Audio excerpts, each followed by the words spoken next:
رمضان کا مہینہ، قرآن کا مہینہ۔ حامدا مصلیا مسلما اعوذ باللہ من الشیطان الرجیم بسم اللہ الرحمن الرحیم الحمد للہ رب العالمین الرحمن الرحیم مالک یوم الدین۔ میرے محترم بزرگوں اور ساتھیوں اور پیارے دوستوں، 3-4 دنوں سے ہم سورہ فاتحہ پر بات کر رہے ہیں اور آج ہمارا سبق تیسری آیت ہے، مالکی یوم الدین۔ اور پہلے ہم 2-3 باتیں کریں، پھر آگے ہم اپنی بات کو آگے بڑھا جائیں گے۔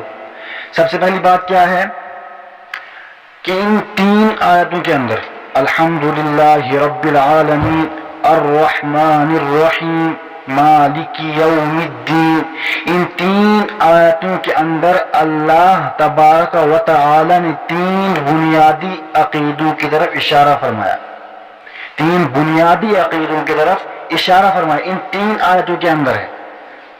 سب سے پہلا اشارہ، سب سے پہلا بنیادی اشارہ، سب سے پہلا اشارہ یہ ہے کہ توحید، الحمدللہ رب العالمین، توحید، پہلا عقیدہ توحید، یعنی اللہ تبارک و تعالی کو ایک جاننا، اللہ تبارک و تعالی کو ایک ماننا۔ دوسرے نمبر پر ہے رسالت، یعنی دنیا کے اندر بہت سارے، رسالت کسے کہا جاتا ہے کہ دنیا کے اندر بہت سارے نبی آئے اور آخر میں حضرت محمد مصطفیٰ صلی اللہ علیہ وسلم آئے، نبوت کا دروازہ بند ہو چکا ہے، حضور صلی اللہ علیہ وسلم پر نبوت مکمل ہو چکی ہے، اب کوئی نبی نہیں آنے والا ہے۔ اپنے وقت کے نبی کی ماننا، اس کے طریقے پر چلنا، اسے رسالت کہا جاتا ہے۔ تیسرے نمبر پر کیا ہے؟ آخرت، توحید نمبر 1 پر، نمبر 2 پر رسالت، نمبر 3 پر آخرت۔ آخرت کسے کہا جاتا ہے؟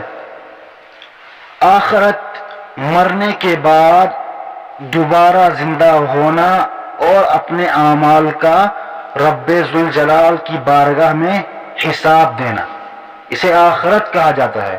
مالکی یوم الدین، اللہ تبارک و تعالی روز جزا کا مالک ہے۔ آخرت کہتے ہیں، تیسرا عقیدہ تیسری آیت کے اندر ہے کہ اللہ تبارک و تعالی کی بارگاہ، ہم نے زندہ ہونا ہے اور اللہ تبارک و تعالی کی بارگاہ میں جانا ہے اور وہاں اپنے اعمال کا حساب دینا ہے۔ یہ 3 بنیادی عقیدے ہیں۔ سب سے پہلا عقیدہ کیا ہے؟ توحید، یعنی اللہ تبارک و تعالی کو ایک ماننا، اللہ تبارک و تعالی کو ایک جاننا۔ دوسرا نمبر رسالت، یعنی اب نبوت کا دروازہ بند ہو چکا ہے۔ اور تیسرے نمبر پر کیا ہے؟ آخرت، مرنے کے بعد دوبارہ زندہ ہونا اور اپنے اعمال کا حساب دینا۔ اب یہ 3 باتیں کلیئر ہو گئی، اب ہم اپنی بات کو آگے لے جائیں گے۔ سب سے پہلی بات کیا ہے؟ سب سے پہلی بات ہے توحید۔ اب میں توحید پر تھوڑی سی گفتگو کروں گا کہ توحید کسے کہتے ہیں؟ توحید کہتے ہیں اللہ کو ایک ماننا۔ اب اگر ہم نے اس عقیدے کو مان لیا تو ہمیں پتہ ہونا چاہیے کہ پوری کائنات کو بنانے والا اللہ ہے، پوری کائنات کے ہر ایک شے کو بنانے والا اللہ ہے، دنیا کے اندر جتنی بھی مخلوقیں آئی سب کا بنانے والا اللہ ہے۔ تو ظاہر سی بات ہے، جب سب کا بنانے والا اللہ ہے، جب اللہ کو اس وقت کسی کی مدد کی ضرورت نہیں رہی تو اللہ کو کسی اور خدا کو لانے کی کیا ضرورت ہے کہ تو بھی آ جا، تو بھی خدا بن جا، تو بھی تھوڑا سا کچھ کام کر لے۔ اللہ کو نظام چلانے کے لیے کسی اور کی ضرورت کہاں پڑے گی؟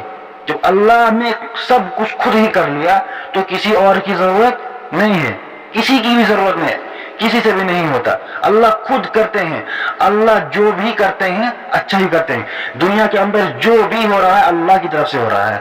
اور مزید بات یہ کہ اللہ تبارک و تعالی نے جب ساری کائنات بنائی، دنیا کی ہر شے بنائی، دنیا کی ساری مخلوقیں پیدا کی، ہر ایک چیز، دنیا آسمان سب کچھ پیدا کیا، جو اس کے اندر ہے جو اس کے باہر ہے سب کچھ پیدا کیا، تو ظاہر سی بات ہے نظام بھی اللہ تبارک و تعالی ہی چلائیں گے۔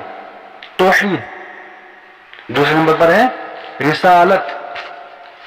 اب رسالت کسے کہتے ہیں؟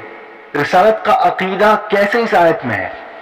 الرحمن الرحیم، اللہ رحمان بھی ہے اور رحیم بھی ہے۔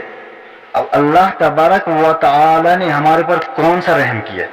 اہم بات توجہ سے سننا کہ دنیا کے اندر اگر انسان یوں ہی بھیجے جاتے ہیں، بس ایسے ہی بھیجے جاتے، جا تو جو آئے عیش کر مزے کر، پھر جب تو میری نافرمانی کر کے آئے گا تجھے میں مزہ دکھاؤں گا، اللہ کہتے جا جا ابھی تو جا، جو مرضی ہے وہ کر۔ لیکن اللہ تبارک و تعالی نے انسانوں کی ہدایت کے لیے نبی بھیجے، انسانوں کی ہدایت کے لیے نبی بھیجے، وہ ہمارے اور آپ کے اوپر احسان ہے۔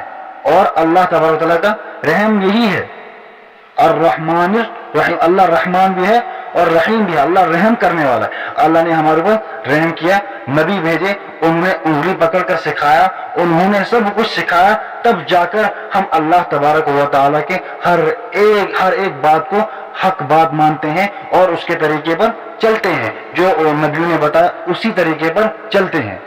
یہ بھی ایک احسان ہے۔ الرحمن الرحیم، اللہ رحمان ہے، اللہ رحیم ہے۔ اللہ نے یہی رحم کیا کہ انہوں نے ہماری ہدایت کے لیے نبیوں کو بھیجا۔ پہلی آیت میں لفظ عالمین ہے، لفظ الحمدللہ رب العالمین، اللہ تمام جہانوں کا پالنے والا، اللہ تمام تعریفیں اللہ کی طرف، اللہ کے لیے ہیں۔ العالمین، تمام عالم، پورا عالم، عالم کے اندر، عالم کے باہر، سب کچھ اس میں آتا ہے، سب کچھ اسی کے اندر آتا۔ تو اس سے پتہ چلتا ہے کہ تمام جہانوں کا پالنے والا اللہ ہے، تو تمام جہانوں کی تعریفیں بھی اللہ کے لیے ہیں۔ اب تیسری آیت کون سی ہے؟ مالکی یوم الدین، اس میں آخرت کی طرف متوجہ کیا ہے، آخرت کی طرف متوجہ کیا ہے کہ اللہ روز جزا کا مالک ہے۔ روز جزا، اس دن تمام انسانیت کا حساب و کتاب ہوگا، تمام انسانیت کا ہر ایک چیز کا حساب و کتاب ہوگا اس دن، اسے کہتے ہیں روز جزا، مالکی یوم الدین۔ اللہ تبارک و تعالی روز جزا کا مالک ہے، اور ہمارا یہ عقیدہ ہے، ہمارا یہ عقیدہ ہے کہ اللہ تبارک و تعالی روز جزا کا مالک ہے، کہ مرنے کے بعد دوبارہ زندہ ہونا ہے، پھر اللہ تبارک و تعالی کی بارگاہ میں حاضر ہونا ہے اور حساب و کتاب دینا ہے، حساب و کتاب ہر حال میں دینا ہے۔ یہ ہمارا یہ عقیدہ ہے، ہمارا اور آپ کا یہ عقیدہ ہے۔ پہلا عقیدہ ہمارا کیا ہے؟ الحمدللہ رب العالمین میں میں نے پہلے بھی کہا تھا کہ ان تین آیتوں کے اندر تین بنیادی عقیدوں کی طرف اشارہ کیا ہے۔ الحمدللہ رب العالمین میں توحید کی طرف اشارہ کیا ہے، الرحمن الرحیم میں رسالت کی طرف اشارہ کیا ہے، مالکی یوم الدین قیامت کے دن کی طرف اشارہ کیا ہے، آخرت کی طرف اشارہ کیا ہے اس آیت کے اندر۔ اللہ تبارک و تعالی سے دعا ہے کہ اللہ تبارک و تعالی ہمارے عقیدوں کو یوں ہی قائم اور دائم رکھے، ہمیں سیدھے راستے پر چلائے، ہمیں سیدھی راہ دکھائے۔ اللہ تبارک و تعالی ہم تمام مسلمانوں کی حفاظت فرمائے، تمام امت مسلمہ کی حفاظت فرمائے، آمین۔ وآخر الدعوانا ان الحمد للہ رب العالمین۔